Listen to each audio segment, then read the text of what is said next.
Comedy करते करते संसद पहुंचने की क्या सोच गई? और सब कहते हैं कि आप कॉमेडी करते हो, आप कॉमेडी करो, कॉमेडी की जरूरत संसद में क्यों? हमारे देश में सबसे ज्यादा कॉमेडी संसद में ही होती है।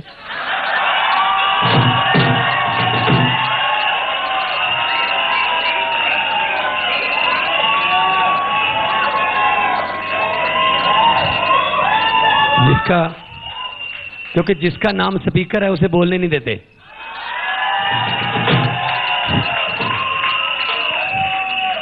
नाम स्पीकर है, पूरा दिन चुप करवा के जाते हैं। आप बैठ जाइए, बैठ जाइए, देखिए, बैठ जाइए, बैठ जाइए। तो मैंने सोचा कि अगर यहाँ पे कॉमेडी हो रही है तो क्यों ना कुछ सीरियस चीजें वहां पे लेके जाएं। एक मुझे बीच मिले थे, मध्य प्रदेश से हैं वो, कहते मान साहब आप सांसद चुन के आ गए हैं। मैंने कहा जी बिल्कुल आ गए हैं, इसका मतलब संसद में अब खूब हंसी मजाक होगा। मैंने कहा जी बिल्कुल नहीं, आप लोगों ने ऑलरेडी देश का बहुत मजाक उड़ा लिया, अब कॉमेडियन सीरियस होके आए हैं। अब कॉमेडियन सीरियस होके आए हैं। तो हम actually comedy is a very serious business. हंसाने के लिए, वो भी आज के माहौल में, बहुत स्किल चाहिए। रुलाने के लिए तो प्याज ही चाहिए, टमाटर चाहिए, और क्या है।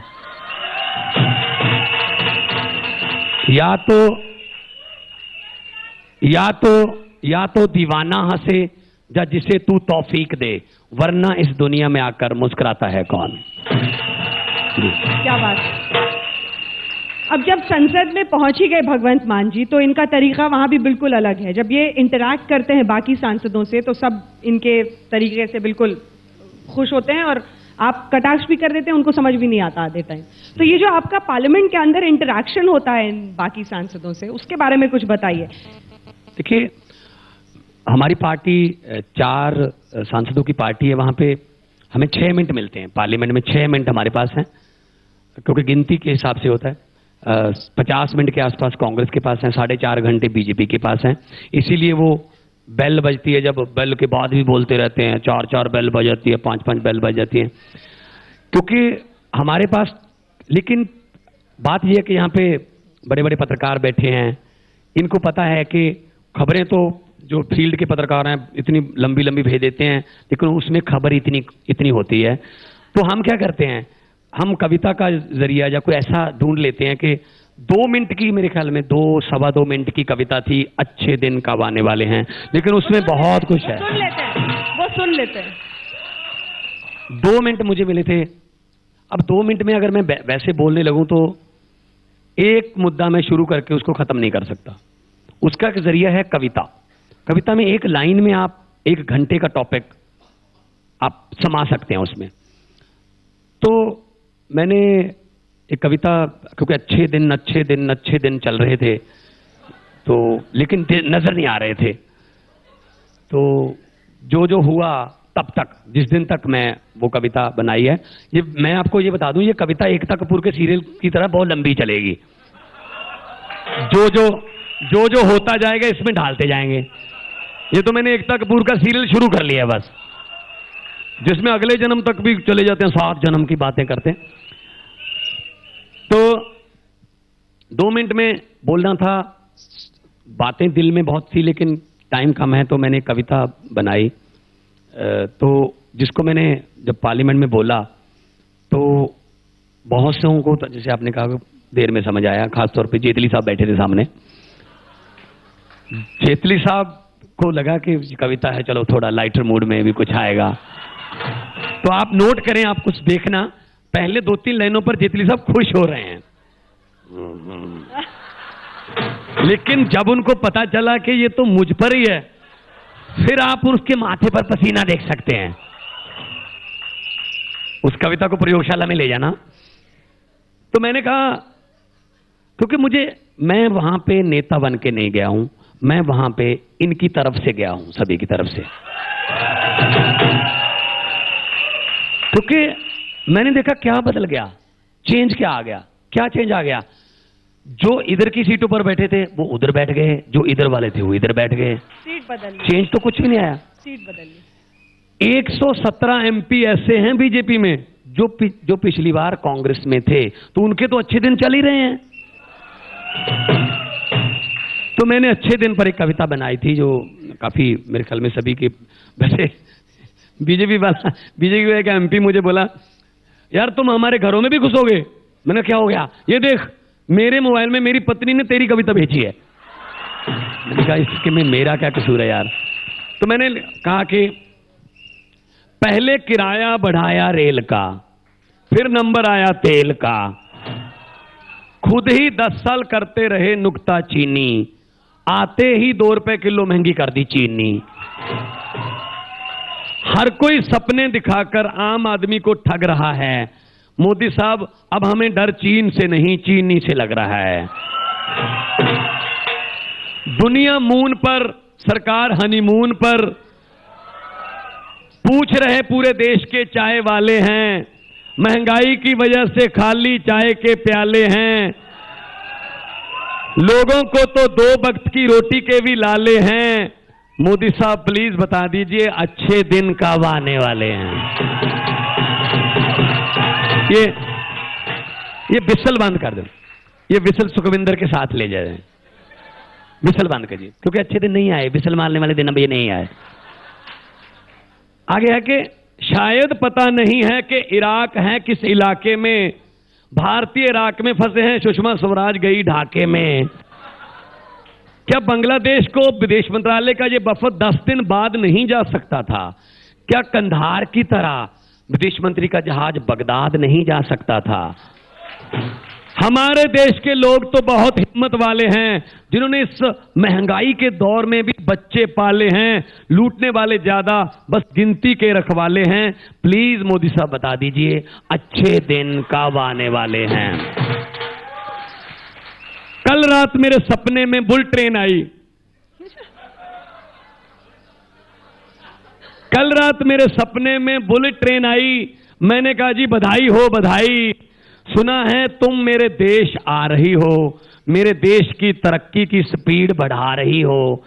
बुलेट ट्रेन बोली मेरा शिकवा किसी गाय या भैंस से नहीं, अरे मैं बिजली से चलती हूं गोबर गैस से नहीं।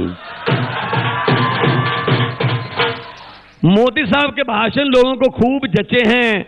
एक ही राहत की बात है, काला धन वापस आने में महज 10-15 दिन बचे हैं।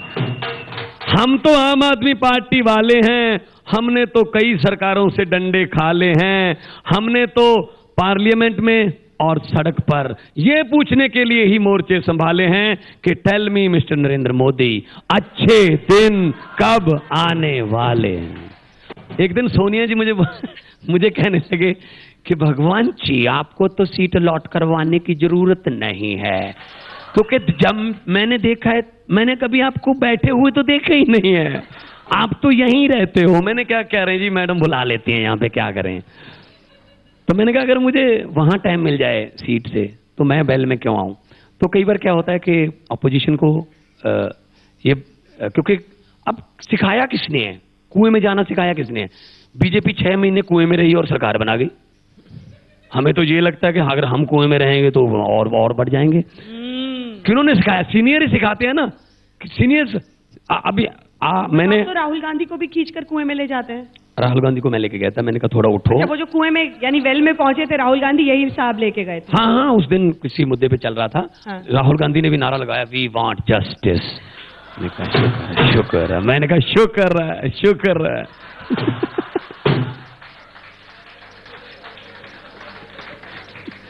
तो क्योंकि हम ऑब्जर्वर हैं, इधर उधर से बातें उठा लेते हैं।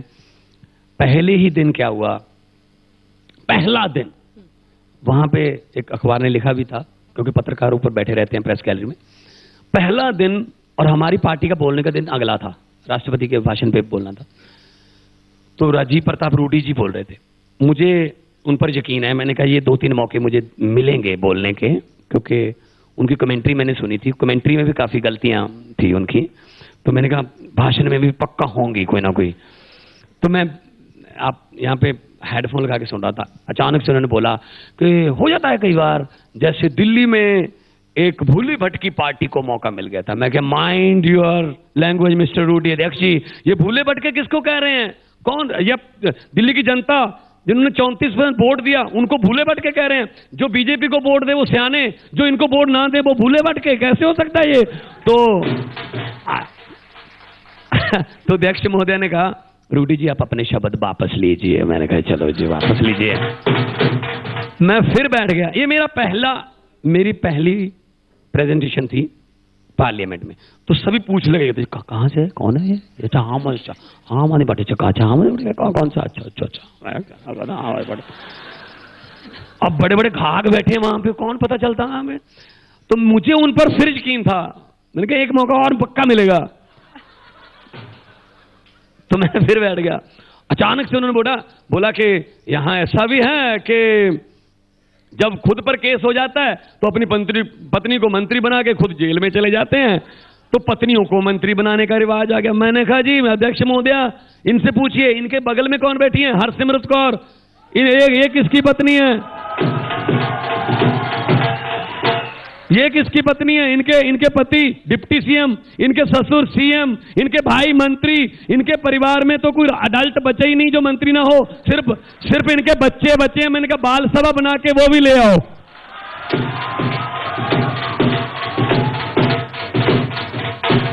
अब राज जी पंगा ये हो गया कि कहा तो उन्होंने राबड़ी देवी के बारे में था। अब पप्पू यादव सामने बैठे थे, उनको पता नहीं, समझ नहीं आया, वो अपना कुछ काम कर रहे थे। अब मैं पप्पू यादव जी को उठाना चाहता था कि तुम भी बोलो। अब उसी में पप्पू जी को तो कुछ पता नहीं। फिर मैंने कहा अध्यक्ष महोदय ये राबड़ी देवी जी के बारे में बोल रहे हैं। पप्पू का अच्छा राबड़ी बारे बोला। पप्पू जी बोलते का मैं सीधा बेल की तरफ, मैडम ये कैसा मैडम।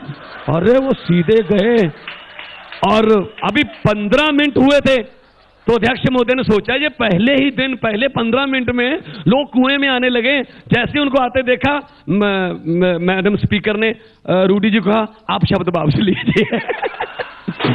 तो पहले दिन 2 शब्द वापस लेके फिर मैं आराम से बैठ गया। मैंने कहा चलो अपना काम हो गया आज का। तो वहां पे सभी को सुनना, क्या बोलते हैं, उनकी गलतियां अगर निकालोगे तो ऑब्वियसली आप गए हो सिर्फ खुद बोलने के लिए नहीं गए हो, दूसरों की बोली में से लोग विरोधी, जनता विरोधी जो जुमले हैं या उनमें जो उनके सेंटेंस हैं वो उन पर इतराज करना भी हमारा फर्ज है।